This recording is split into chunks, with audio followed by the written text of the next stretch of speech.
Happy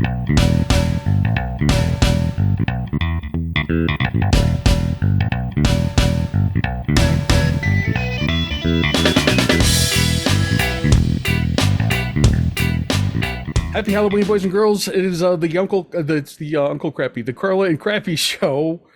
I am Crappy. I am Carla. Carla has a costume on as well. It's a little more subtle than mine is. Yeah, kind of. I don't know if it's really a costume or not. This is the easy way out. So for those of you watching or listening, I'm wearing a sweatshirt that has a big one of those like big red like "Hello, my name is" tags on it, and it says content creator. Okay. So shout out to my friend Vanessa Darby, who owns an agency in Nashville called Moxie Nashville. Her work is spectacular and she has the best merch in the world. Nice. So I think her website is moxienashville.com. If you're a content creator, go check her stuff out. It's really, really cool. And it's the comfiest sweatshirt that I own. So I woke up this morning and it was real chilly in Nashville, and I was like, you don't have to twist my arm any harder to wear my content creator sweatshirt today.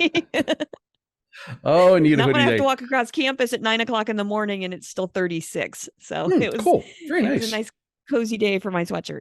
Very nice. We're going to get some snow overnight, so that's fun as well. I'm wearing my Ohio State Luca mask. You can see the logos on the side there. I am now going to be taking off my Ohio State Luca mask because I can't really put glasses on with this, and I can't see a damn thing. I can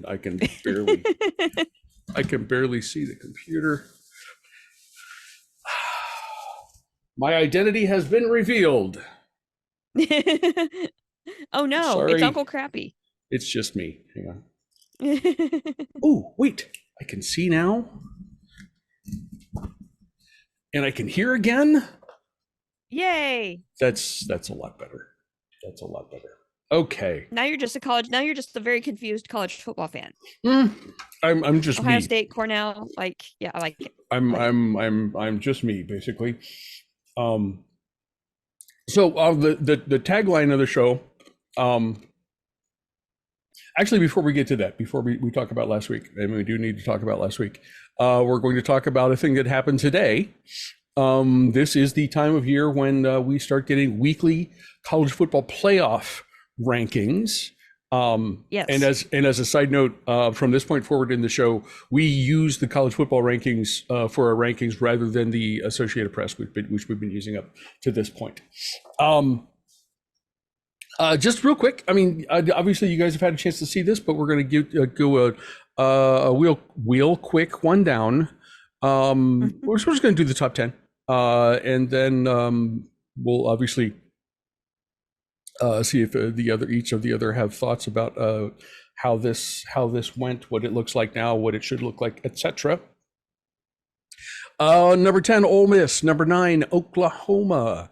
Number 8, Alabama. Number 7, Texas. Number 6, Oregon. And then the rest of these guys are undefeated. Number 5, Washington. They are the first team out of the initial top 4. Number 4 is Florida State. Number 3 is Michigan. Number 2 is Georgia. And in an indication that obviously resume is what the committee was looking at more than anything else at this point. Number 1 is Ohio State. Woo! Woo! That's just me being silly. These rankings mean nothing at this point. Carla, what do you think? And any glaring changes? Anything that you would? No, it's interesting. Yeah, I mean, I'm literally just because of trick or treating and all that fun stuff. Like I literally like copy and pasted these into my notes less than 5 minutes ago, and so I'm kind of digesting this as we go here. What still strikes me about all this is the conversation we had like 3 or 4 weeks ago at this point of like who wants to be number 1. Yeah. Like, and I'm looking at those top 5 teams and going, I don't know if any of them is the best team in the country right now. I don't know who the best team in the country is right now. Yeah. I agree with the committee. Because I did glance quickly as I was copying and pasting, I read the top beginning part of the article. Also, kudos to Andrea Adelson for dropping the information in the article on ESPN. Of Michigan being embroiled in scandal at number 3, which is kind of funny. Yes. That was a nice little drop there. Andrea, kudos to you. Anyhow, I get what the committee's coming at. Their argument, at least the quote that I read, was that they believe that Ohio State has the best win, or the best combination of wins right now best wins, with I would say. With Notre Dame and Penn State, which I can't disagree with. Mm-hmm. I am a little surprised that Washington is the first team out right now because they've got a substantial win over Oregon. Mm-hmm. And I think that might be a knock on the perception of the Pac-12 a little bit. And I think this is going to be something to watch, like I mentioned last week, with not being convinced that Florida State is who we thought they were. Mm-hmm. Will the overall kind of chaos happening in the ACC actually work against the Noles as we move further into the season here? So keep an eye on that. If this becomes, something that, if we end up with a couple of teams with one loss, that's going to be real interesting. Another thing to keep an eye on, and I hate to say this, but keep your eye on Bama sitting there, right? Nah. Like they're still high enough there that something weird could happen. So keep your eye on that. Texas has a tough test this week. We'll talk about that later. I also think it's interesting that Texas is ranked above Oklahoma, even though the head-to-head is different. And that's the only head-to-head that they didn't. And that reinforces the thing about the thing about emphasizing resume. I mean, head-to-head, yes, that was a few weeks ago. Texas's loss to Oklahoma looks a lot better than Oklahoma's loss to Kansas. Right. I think I don't know how you discount head-to-head stuff, but in at least in that respect, it makes sense. But yeah, because they honored the head-to-head stuff with Texas and Bama. Yeah. And they honored it with Washington, Oregon, which you have to because Washington's still undefeated. So yeah, I guess for now I'm fine with it as it is. I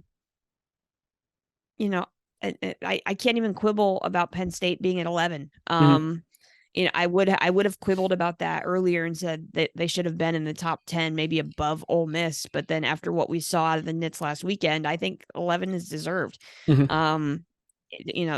can't go out and lay an egg against sub par competition out there. And I mean, yeah, they held on and won, but holy cow, that was too close to call. So yeah, I understand why Penn State's at 11. So I guess for now, this is fine. It'll be interesting. This week's has some interesting matchups that might cause a little bit of shuffling here. So we'll see. Okay. It's interesting as you mentioned the thing about chaos in the ACC and what might happen there, since that's usually the thing that happens with the Pac-12. And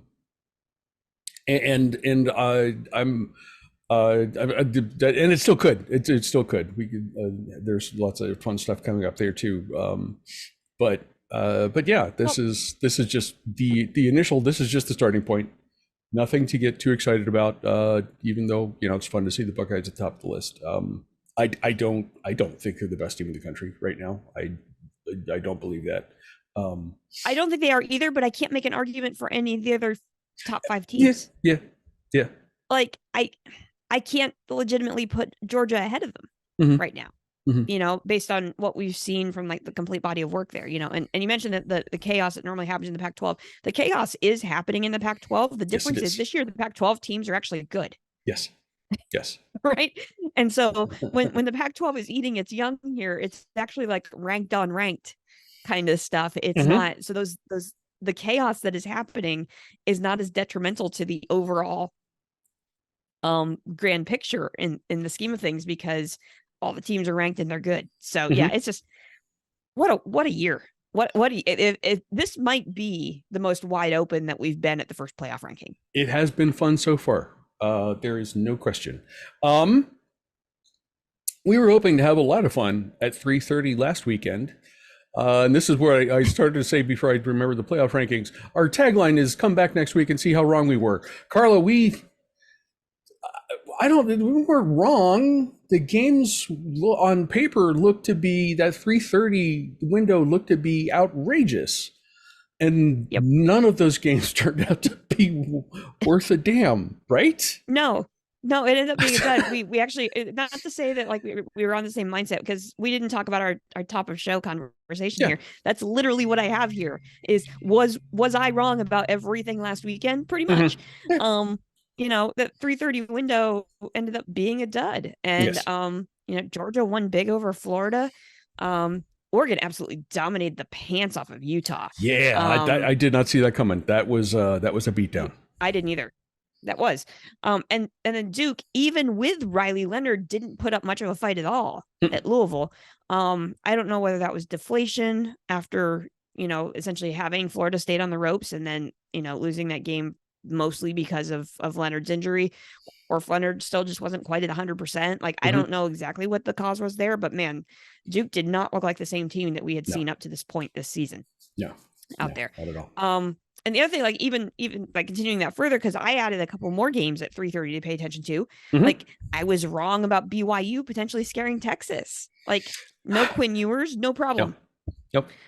And the Horns won comfortably. The one thing that we did get right, Kansas. I mean, we said that that the Jayhawks were capable of winning that game, and I mean, could it have been a more Kansas win, right? Like, it's cold, it's rainy, there's a freaking lightning delay in all of this, and so they knock off Oklahoma in front of, if you were watching the end of that game, in front of like a half empty stadium, right? But the goalposts came down anyway when they stormed the field. Like, it was just like they only needed half the stadium to get the goalposts down and tossed into the lake nearby. Into the lake nearby. Yeah, it's is there a river in Lawrence? I don't know. I think it was a lake. I think I saw footage of and then some guy diving in afterward, and it's like, oh man, that's got to be cold. That's really yeah, right. That's got to like be that cold. was the most Kansas-y like big time win ever. Yes. Like, it just, like, if Kansas is gonna knock off a top 10 team, like, that's the way it's gonna happen, and it was beautiful, all the way around. And actually, the best games of the weekend, other than that one, because that was huge and caused a big shift in kind of the national perception thing. There were two games that I didn't see. Cal's near upset of USC. That was fun because hashtag Pac-12 network. Right. Like, that was a great game. And then Arizona upsets Oregon State because that was the late game. That was the after dark game, and I didn't make it until the end of that game. So the best two games of the weekend, nobody saw. Right. It was just a weird weekend all the way around. My weekend was fair. I mean, we'll talk about Cornell. That did not go so well. The Battle of the Bricks was not good for Bobcats. OU's defense did not. Good. It started great. But that was after the first quarter. That was about it. OU's defense did not show up. Miami's defense did, although OU's offense has not been what it has been the past couple of seasons. So slowing them down a little bit, that was more than enough for Miami.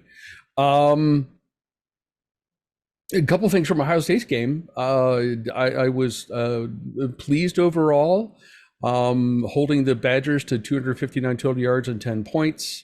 Healthy Travion Henderson makes all the difference in the world for the offense. He ran for 100. Especially now. Yeah, especially now. And that's going to be a big thing next week, given that the top two quarterbacks aren't super healthy. Marv, 6 catches, 122 yards, 2 touchdowns. I mean, I know that the Heisman is a quarterback award these days, and that's fine. There had better be a place on the stage for Marv in New York for the Heisman ceremony. I believe that very, very strongly.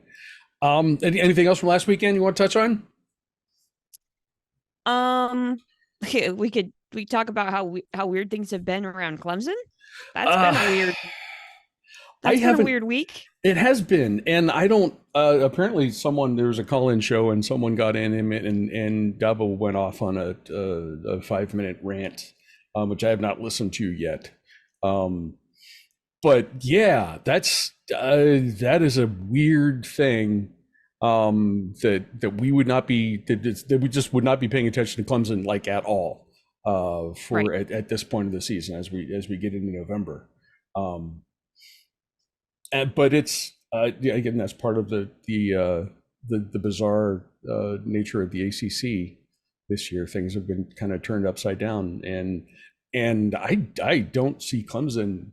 I mean, they're in a deep enough hole that's something that's not going to fix itself in one season, unless Dabo goes off and starts grabbing kids from the portal, which he's been super reluctant to do. Yep. Right. Yeah, it's gonna be interesting to see, and I mean, we might be looking at a sub 500 Clemson. Which is crazy to think about. Which is crazy to be talking about at this point. But I think, I don't remember. I looked and then I didn't write down who Clemson was playing this week, and I was like, yeah, that's potentially another loss. And so, yeah, I mean, the ACC is completely kind of turned over on its head, and is anybody going to step up and like give the Noles some competition for an ACC title? Like, because they might need it. They might need a really good win in the conference championship game to be able to make the playoff. And if it comes down to one of those kinds of decisions, and I don't know if the opponent is there. I don't. Is it North Carolina? They've been so inconsistent the last 2 weeks. Yeah. I don't know what's up with UNC. I don't know who's going to do that. If Notre Dame, which is the team that is playing Clemson this weekend, was actually in the conference, this would be an easier discussion to have. It would be a little more clear anyway. But yeah, I have no idea what's going to happen right there. If Florida State were to have a hiccup late, I'm not sure. No idea. They might be done because of strength of conference, which is crazy. Yeah, Notre Dame is at Clemson at noon. Notre Dame is favored by 3. The over/under is 45 points. That could very easily be a loss. I wouldn't be surprised if that was a loss for Clemson, and put them below 500. God, I don't remember when the last time that would have been. Yeah, I'm not sure. Yeah. The one other thing I want to talk about from Saturday, Cornell, my Big Red Bears lost a defensive struggle against Princeton on Saturday. The final score is 14-3. In terms of stats, Drew Powell, my nephew and Cornell's starting running back, had his best game of the season so far. 5 carries, 25 yards, no catches. I think there was only like 1 target. And continued to block well when he was called on to do that. Even with the loss, Cornell is 2-2 in the league in a 5-way tie for second place. So this week, Penn at Penn is also 2-2 in the league. They are 5-2 overall. So Cornell can win the last couple games in the league and find themselves in a very nice finishing position. They would obviously need some help with the teams above them, but and we'll see how that shakes out. As I said last week, that's going to be a fun one to watch the finish. You'll find that game at 1 p.m. on ESPN Plus. At 1 p.m., AJ generally isn't even getting his day started. He's true. But I don't know. I haven't looked really hard at the Pac-12 / Group of 5 After Dark schedule this week. There are some things that he's going to come up with maybe at 1 p.m. all throughout the day and late into the evening. AJ, what you got coming this week? Hello, everyone. It is this week's Group of 5 After Dark report. We're into November. The football matters now. I mean, it mattered before, but it super matters now. We're going to start on Thursday night on FS1. We have TCU at Texas Tech. It's kind of all gone downhill a bit for these two teams. They've both not really lived up to the expectations they wanted to have earlier this season. I think they're really struggling to get over the hump and get wins. I know TCU had the last second loss to WVU. this has been really hard for a lot of these teams to really take on. Both are 2-3 in the conference, so this actually should be a fairly well matched game. Also, this is in Lubbock, so it should be stupid regardless. Also at 7:30 on ESPN, we have Wake Forest at Duke. Everything has gone very, very wrong for Duke. Riley Leonard is hurt.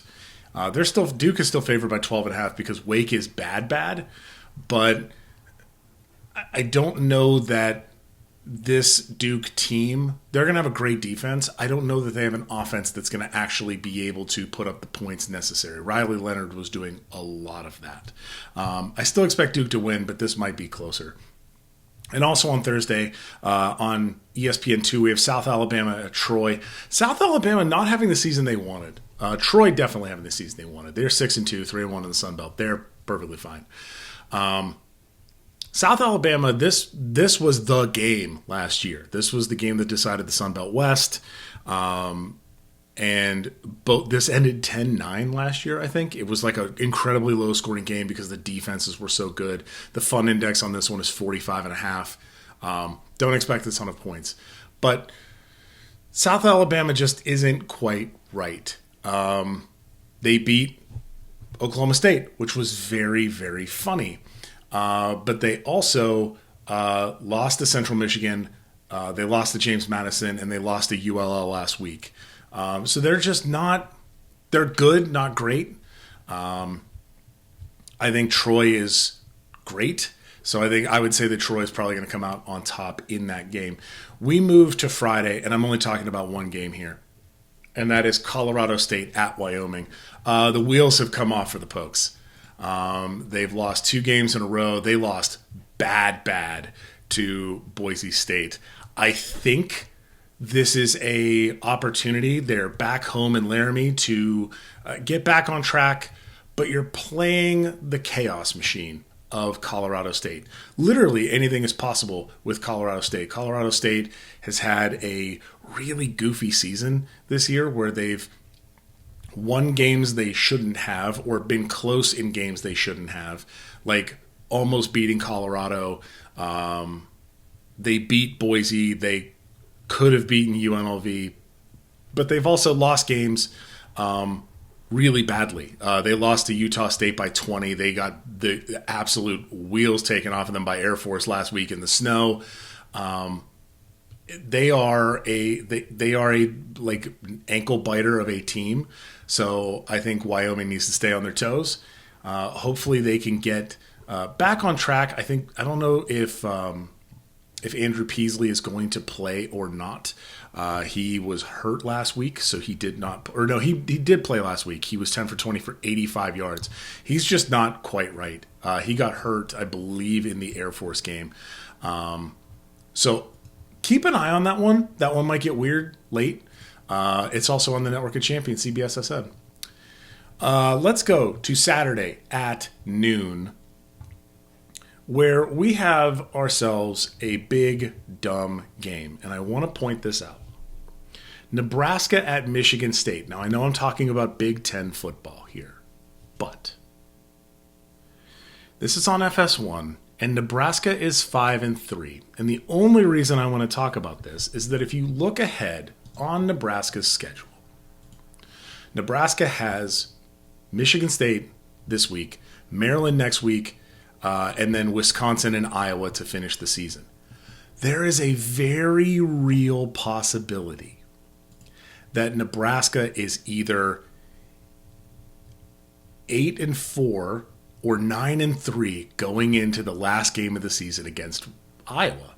Like, that's very plausible. Maryland is fully broken. They lost to Northwestern last week. Nebraska could definitely beat that. And Nebraska's been playing really well. They're winning games. They have a really stout defense. It's there, and Michigan State's not going to put up much of a fight. Michigan State is an FCS program currently in the current moment right now. They are not good. They have some dudes on that team, but they are not good. Nebraska is going to win this game pretty handily. I wouldn't really worry about it. Also, 2 p.m. on the Pac-12 network. Keep an eye on your VPNs, go ahead and sign in. YouTube.com Pac-12 International channel has the Pac-12 network if you're not in the U.S. Just saying. Arizona State at Utah. Arizona State is, honestly, for their record does not reflect this. They are 2-6. They beat Washington State last week. They dragged Washington into the muck. They should have beaten Colorado. They should have beaten Cal. Those are both one-score games. The only game they've truly looked bad in was the Fresno State game, where they lost 29-0. But this team is actually really good. They are on their fifth string quarterback or fourth string quarterback at this point. In fact, if you go look at their statistics, their passing statistics, they have 4 different quarterbacks who have played at least, who have thrown at least 15 times. They are on just their own little island right now, but they are an ankle biter of a team. Utah is not built for that. Utah is kind of on skates right now because they got destroyed by Oregon. They lost to Oregon State, so the state of Oregon owns Utah right now. But Utah is not necessarily there fully. I see this as an opportunity for Arizona State to come out and maybe get another win on their resume that looks really good. Kenny Dillingham is coaching his butt off out there. I think they have the opportunity to turn this around and really take this thing forward. Give me Arizona State to win there. At 2 p.m. on the CW, because the CW is where ACC football lives, we have Georgia Tech at Virginia. We are testing the CW's powers. If you look, the game of the week on CW, the past 4 weeks in the ACC have been upsets. Every one of them. I don't know what's an upset here. I guess it's Virginia beating Georgia Tech. Georgia Tech, if you have not noticed or looked at their schedule this year, they are on a literal pattern. They are on a loss-win pattern. They started the season with a loss, then won. Loss, win, right? But if we look at their schedule, and we need this to continue because for maximum hilarity, this needs to continue. They need to lose this week against Virginia so that they can win the following week against Clemson, where they will then lose to Syracuse the week after that so they can win the last game of the season against Georgia. I want to speak this into existence, so I'm sorry, Bees, but you got to lose this week. Virginia should get another win. In conference, it's in Charlottesville. They're favored by 2 because Vegas also sees this pattern. Give me Virginia to win and the Georgia Tech pattern to continue. At 2:30 on CBSSN, the Network of Champions, Air Force can finish the drill and go get themselves the Commander-in-Chief's trophy. Army comes to Denver, Colorado. They're playing this game at the Broncos Stadium and Power Field at Mile High. They're not playing this on campus, which is a shame. Air Force is favored by 18.5, and the Fun Index is 31. Vegas thinks this is a lock for Air Force, and I do not disagree. Army is attempting to do some different things. They are not running the full triple anymore. Jeff Monken, who is their head coach, came out and more or less said, hey, because of the changes in blocking rules, we can't really run the triple the way the triple was run. So they've made changes. Their quarterback has thrown 90 times this year in 8 games. So he's thrown about 10 passes a game. He's got 740 yards and 6 touchdowns. My favorite part is that Air Force's quarterback, Zach Larrier, has thrown 40 times and has 90 yards less and the same amount of TDs. So, listen, you don't have to really do much of anything there. Air Force's defense is super stout, but these two teams know each other incredibly well. I expect Air Force to come out and get the win and take the Commander-in-Chief's trophy home. And then Army and Navy are just playing for tradition and rivalry and not for the trophy. Air Force sinks second. Go Falcons. We're going to slide further on down the list, and we are going to take a look at 3 p.m. on ESPN Plus at UTSA and North Texas. This is a game that should be a banger. Don't tell anybody. North Texas, while 1-3 in the American, is stupid fun. They're going to score a ton of points. Will they give up 1 million points? Also, yes. The fun index on this game is 71. North Texas almost and could have beaten Memphis last week. They went for 2. They did not get it. It was a blast of a game. UTSA is Frank Harris is back, and that is good for the Meeps because without him, they were not doing anywhere nearly as well. This should be a banger. It is on ESPN Plus. It is in Denton. You should go find that one. At also 3 p.m. on ESPN Plus, we have South Florida at Memphis. Again, same situation. There is the fun index is 68.5. This should be a stupid fun game. South Florida has a solid team. They're 4-4. That is many more wins than they had last year. Memphis is Memphis. They are 6-2. They're 3-1 in the American. They could have beaten Missouri. I believe they've already played. They lost to Tulane as well. I expect Memphis to be right back up in the top of the American soon, and a win over the fine folks at South Florida would be a nice little push to keep them in that race. So, give me Memphis to go ahead and win. 3:30 p.m. on ABC. It's Oklahoma at Oklahoma State. It's Bedlam, and anything can happen in Bedlam. It's just Oklahoma winning. Next, we go down to 3:30 p.m. on Peacock, and we have to talk about this. Iowa at Northwestern at Wrigley. At Wrigley Field in Chicago. There was a moment this summer where I was watching this whole scenario potentially play out. If the Cubs won and had won and gone into the playoffs and won their way into the World Series, the World Series would be starting. Or the World Series Game 7 would be happening, and they would have to move the Iowa-Northwestern game, which I thought was just hilarious. And also looking back at how you turn Wrigley into a football stadium takes multiple weeks. So there would be a point where someone would have to believe in Cubs baseball enough, and I'm sorry about baseball talk, but someone would have to believe in Cubs baseball enough to move this game 2 weeks before it was set to happen. It would have been amazing. The fun index on this game is 30.5. It is the lowest fun index or over under in modern football history. And as such, the AD at Iowa has seen enough, and Brian Ferentz will not be retained at the end of this season, which means the charity watch is technically over, but not really. We're going to still watch.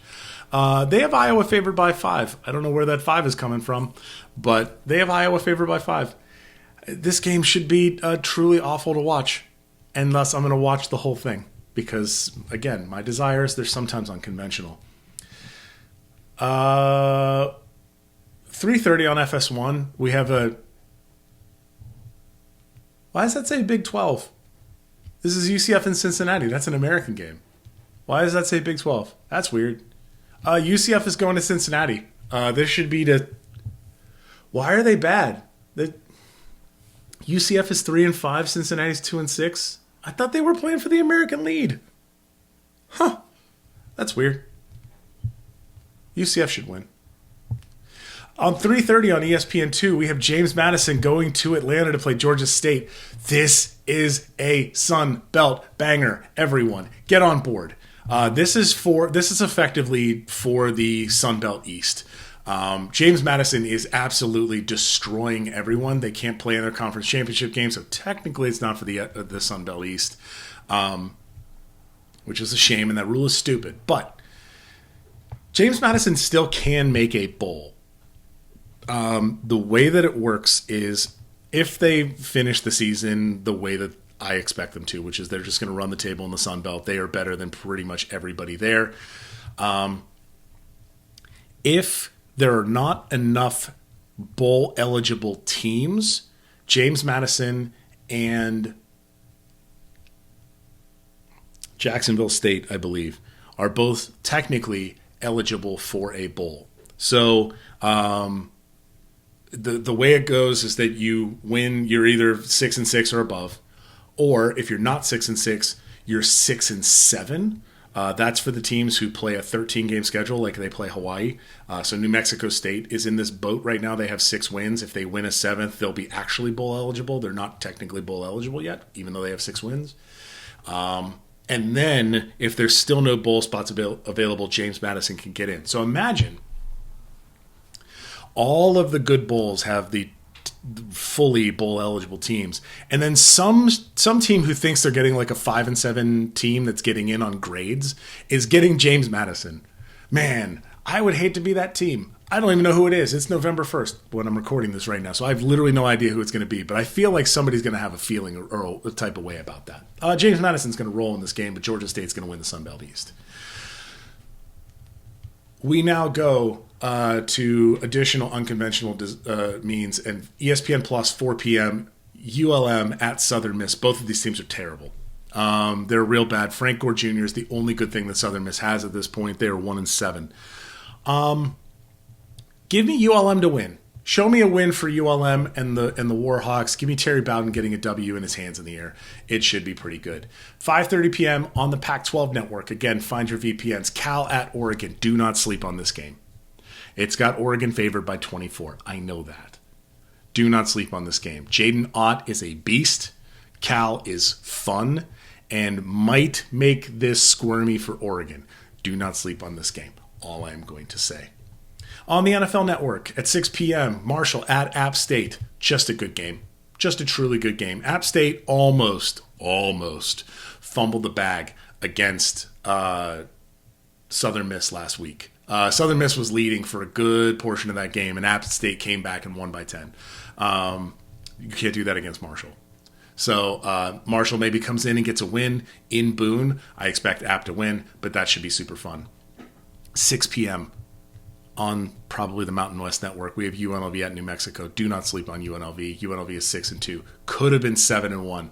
If you please go back and find the highlight at the end of the game, or maybe a low light if you're a UNLV fan, of the ball going through the receiver's hands and hitting him in the face as he was wide open in the end zone to score the game-tying touchdown. Absolutely brutal.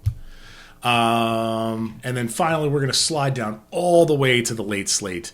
We have Oregon State at Colorado at 10 p.m. on ESPN. That should just be fun because it's Colorado football and anything can happen there. 10 p.m. on CBSSN, we have Boise at Fresno. Fresno should win handily here, but they got taken to the brink by UNLV. And 10:30 p.m. on FS1, we have UCLA at Arizona. That should be a fantastic game. Arizona is good, and UCLA is also good, so that should just be a fantastic game. That is your late slate. Stay up, caffeinate, stay up with me. Hawaii is playing at a normal hour, so if you would like to see my beloved Bows, they're playing Nevada on the Mountain West, themw.com at 4 p.m. Eastern time. But go ahead and stay up late this week. It's worth it. Back to you, Carla and Crappy. Thank you, AJ. Sounds like a great slate as always. This week, Carla, I wanted to do something special.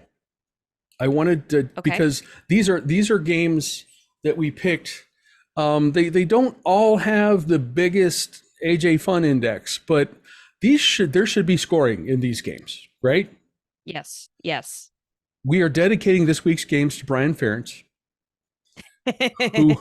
who found out today, that he will not be the offensive coordinator at Iowa following the completion of this season. He will be mulling that over when the Hawkeyes play at Northwestern, which has an AJ Fun Index of 31 points at this part of the week. And I still might hammer the under on that one. And that still seems. I could see taking the under there. That's Anyway, Brian, we have obviously it's not a good thing when anyone gets fired, and you don't want to see that. But Brian's offenses have been spectacularly bad. And this year, some of that has to do with injuries, not completely his, but.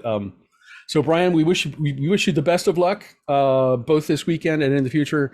And we hope you enjoy this week's games as much as Carla and I will, starting on Big Nude on the Fox on Fox, regular old Fox. Number 23, Kansas State at number 7, Texas. The Longhorns are favored by 4. The AJ Fun Index is a respectable 51 points. Carla, what do you think? Be careful, Texas. Be careful. Be very, very, very careful. This is a Power Cats team. My Power Cats are back. I'm very excited about this. This is a Power Cats team that seems to be getting its act together at just the right time. Yes. In the last 2 weeks, they've absolutely demolished TCU and Houston in consecutive weeks. That Houston that had Texas on the ropes 2 weeks ago, right? And now with Quinn Ewers possibly out for a second consecutive game, in fact, that seems likely at this point. Texas's Big 12 title hopes might fall in the hands of Malik Murphy. And Murphy played well last week, but that was BYU. Right? Like there's a difference in talent level here. There's a reason why this line is so close. And gosh, if this game was in Little Manhattan, I would take the Power Cats to win here. Instead, the line is close. The game is going to be close.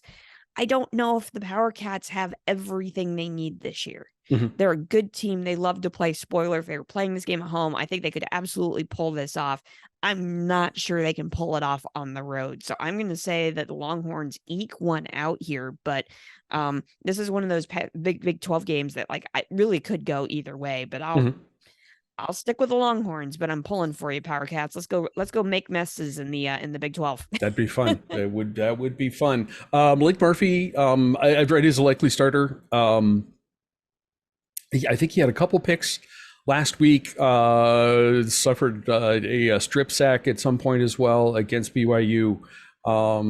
Stuff that Sark says he's not super concerned about. I imagine Texas is going to look at running the football a lot to keep the pressure off of Murphy. That kind of turns into a strength on strength sort of matchup. So if Murphy may be called upon to make a key play or two during the game, I'm like you. I wrote down if this game was in Manhattan, man, I would probably tell you right now that I'm picking K-State. I think because this is at home in Austin. I think Texas is going to work really hard to keep the pressure off of Murphy, and they're going to win a really tight game. Probably an entertaining one, but a really tight game at home. 3:30 on ABC. It is Bedlam. The last Bedlam for a while at least. Number 9 Oklahoma at number 22 Oklahoma State. The Sooners are favored by 6. The AJ Fun Index is a definitely fun 62 points. Carla, what do you think? All right, let's fire up the points machine, shall Ding, we? ding, ding, ding. Yeah, this is going to be a pew pew pew kind of game. Because neither of these teams play great defense. Although the Pokes are nearly at the bottom of the list of bad defenses here. So Oklahoma State just doesn't play any defense. So this game is going to be real silly. But Oklahoma is playing at least a bit of defense this year. It's not to the level of, some of the other conference teams that we would be talking about, but they're definitely they're in the top 65 defenses in the country, which still isn't saying a lot, but it's better than what we normally see out of an Oklahoma team. Yes, we do. So that in combination with Oklahoma's prolific offense should be all the Sooners need to win this one. I just don't. Oklahoma State's not going to be able to stop them, right? And if you can't even throw up a speed bump, you're not going to be able to keep up with them. And it's just, even though this game is in Stillwater, if this game was at night in Stillwater, then okay, we might have a conversation here. But I don't know. Oklahoma State hasn't been able to stop anybody this year, and that Sooners offense is ridiculous with Dylan Gabriel. Sooners win this one in Bedlam just because, points. Lots and lots of points. If we haven't convinced you already, the Big 12 is going to be a lot of fun to watch finish up. Maybe not so much for national implications. I would think at this point that they are kind of that they are as a conference out of consideration. But it's going to be fun. It is going to be fun, and this is going to be one of the fun ones because there will be some scoring here. I know the Cowboys are going to be motivated to win in this game because it's the last one, and the Sooners are leaving for the SEC and all of that stuff. I'm with you without a semblance of a defense, which Oklahoma has. It is not a Lincoln Riley defense. No. But it is a semblance of a defense. And that's probably enough to slow down the boys and give the final Bedlam win to the Sooners. Also at 3:30 on CBS, we have number 12 Missouri at number 2 Georgia. Georgia's favored by 15.5 points. The AJ Fun Index is a respectable 54.5. Carla, what's going to happen with this one? Yeah, it's time to see if Mizzou is for real, right? I mean, like, they've got an impressive resume against good but not great teams. Right? Their only losses to LSU, and that was a game that Mizzou had in their sights up until the very end there when LSU had a couple of key plays on defense to finally put that game away in Columbia. Last weekend, as we mentioned, Georgia didn't seem to miss Brock Bowers at all. Nope. In steamrolling Florida in the cocktail party. And that Georgia defense is still a force to be reckoned with. If this game were in Columbia, I would be really intrigued by this game because Georgia has not played well on the road this season. Right. But it's between the hedges at that coveted 3:30 time slot. I think the Tigers can make this interesting for a while, but I think Georgia figures out a way to pull this away. So give me the Dogs at home here in a game that starts entertaining and then ends up being a game that you flip away from in the second half. Okay. That sounds good. I was I wasn't really sure what to think of Carson Beck until watching him dismantle Florida, and they're not like outrageous numbers. 19-28, 315, 2 touchdowns. But then you think he's without Brock Bauer.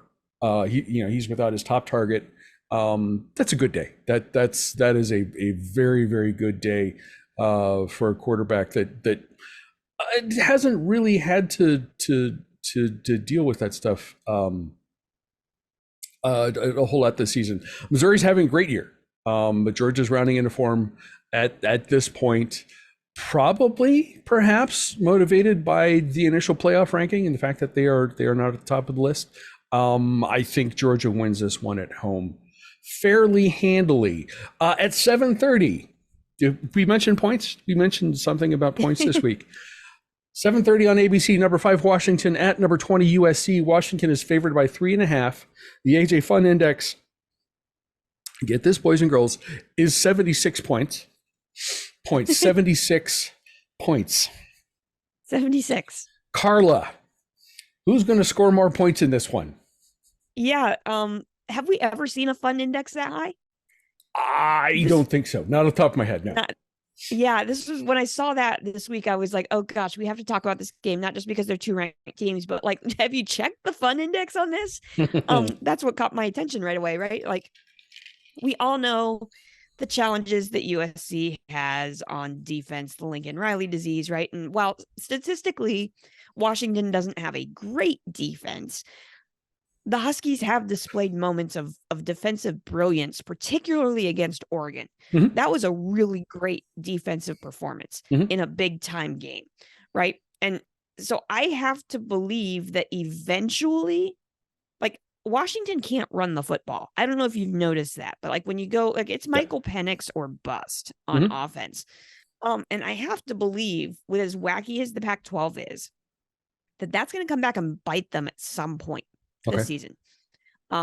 Because if you don't have any sort of other option on offense other than your big name quarterback, somebody's going to figure that out eventually.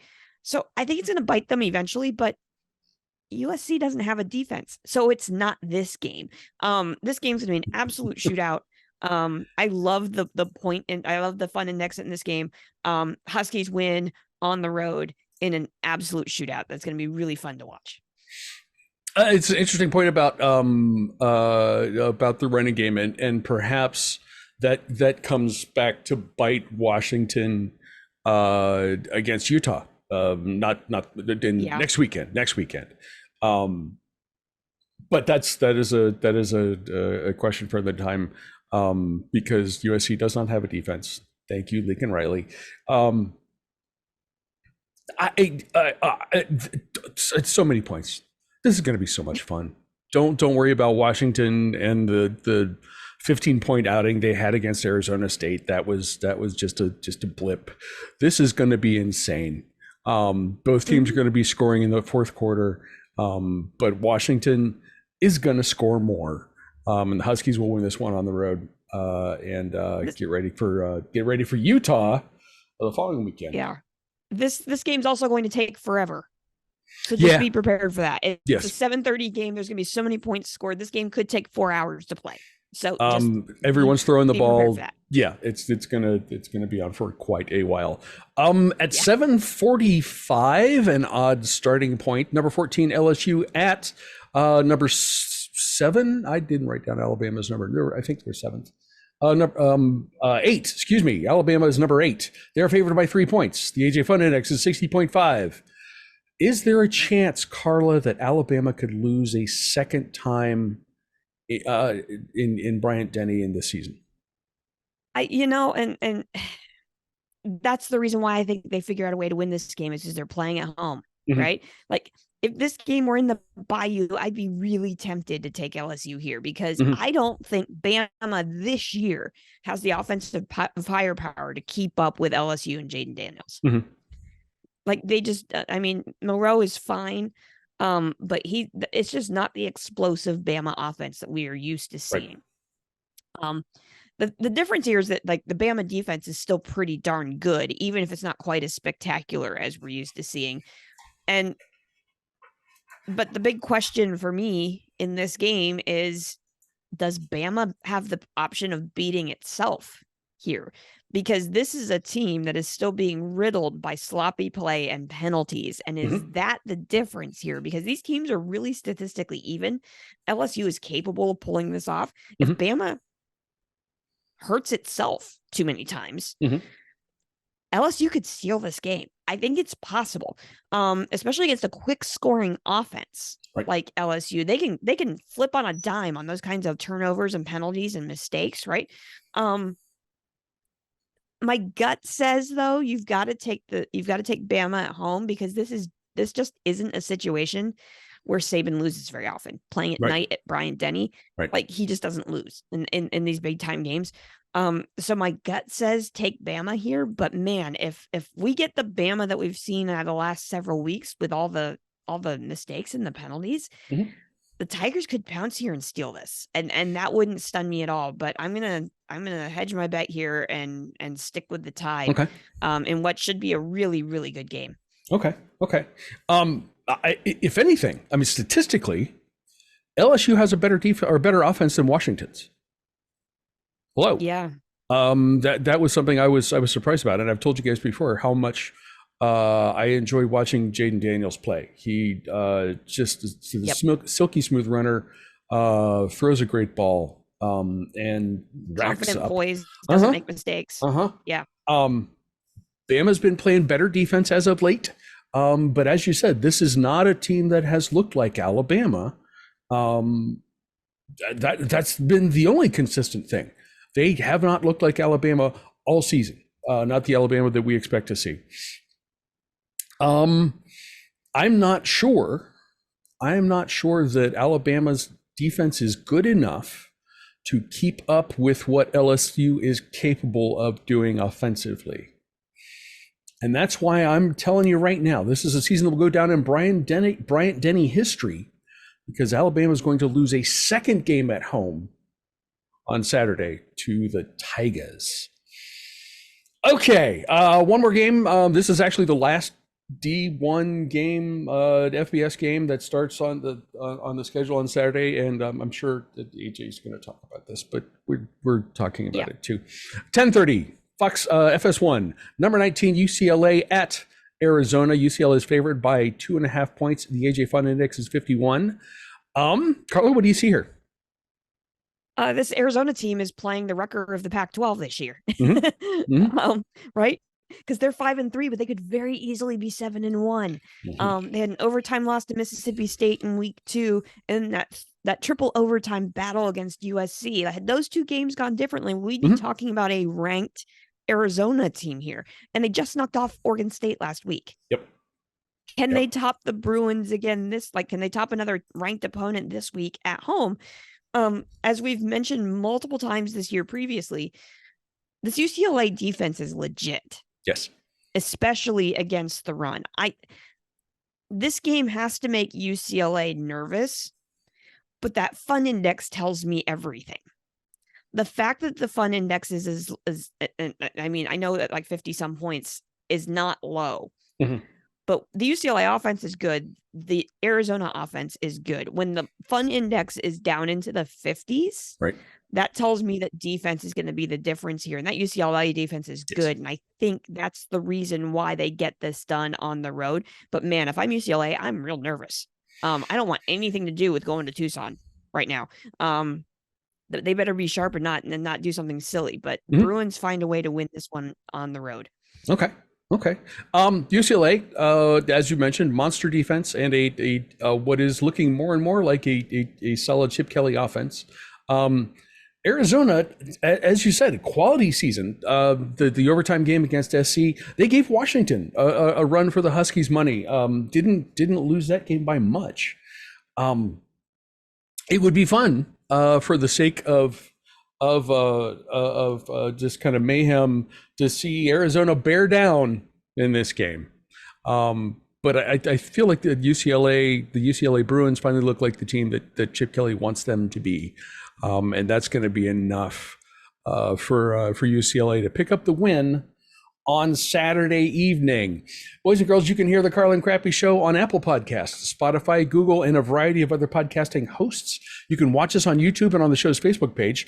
For the first time, as you are well aware at this point, you can read us on our Substack. If you like us, please subscribe, rate, and review. If you don't, mind your own damn business. Be sure to come back next week, either way, to see exactly how wrong we were. Carla, any final thoughts? Hopefully not as wrong as we were this week. That was... Oh boy. Let's hope we're a little better this week, but last week was just kind of weird. So just a couple quick things here. A game that as I was scrolling through that I went, I'm going to keep my eye on that score. Noon Eastern on ESPNU. So this is a nationally televised game that you can actually watch. Okay. Jacksonville State at South Carolina. Oh. The Battle of the Gamecocks. Both of these teams are the mascots of the Gamecocks. South Carolina is Spencer Rattler or bust on offense. That's all they've got at this point. Jacksonville State has absolutely torn up the CUSA in their first season in FBS. Upset? Maybe? Difference in playing capacity here is substantial, but I mean, Jacksonville State has rattled off a whole bunch of wins in their first season. They're playing fearless, really, at this point. Will they be afraid going to South Carolina? I don't think so. I think they're going to make this game really, really interesting. So keep your eye on that score in the noon window. You might want to flip over to ESPNU. They look like they are unaware that they're not supposed to be good this season. And I've watched them probably 3 different games, pieces of maybe 4. This does not bother them at all. And that will be a fun game to watch. And I would not be surprised at all. Jacksonville State has a shot at winning that game at the end. Yes, so keep your eye on that one for sure. Another game that you'll have to have an ESPN Plus subscription for is at 6 Eastern. Middle finally back after a 17-day break, thanks to Cuse Action. They are on the road at New Mexico State. Okay. Middle has to win out to go bowling. That's a huge ask this week. Because New Mexico State is good, but hey, whatever. Let's go blue. We want to go bowling, even if the Bahamas Bowl is not in the Bahamas this year. And the last thing, this is just a note. Yes. Psst. Hey, Penn State. Let's not repeat last weekend at Maryland on Saturday. Okay. Love ya. Bye. My Bobcats are on a bye this week, so I'm going to be 100% focused on Ohio State at noon at Rutgers. The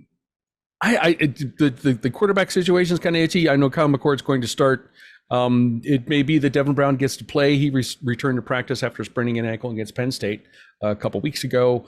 McCord, of course, was gimpy in last weekend's game against Wisconsin. Excuse me, that's why.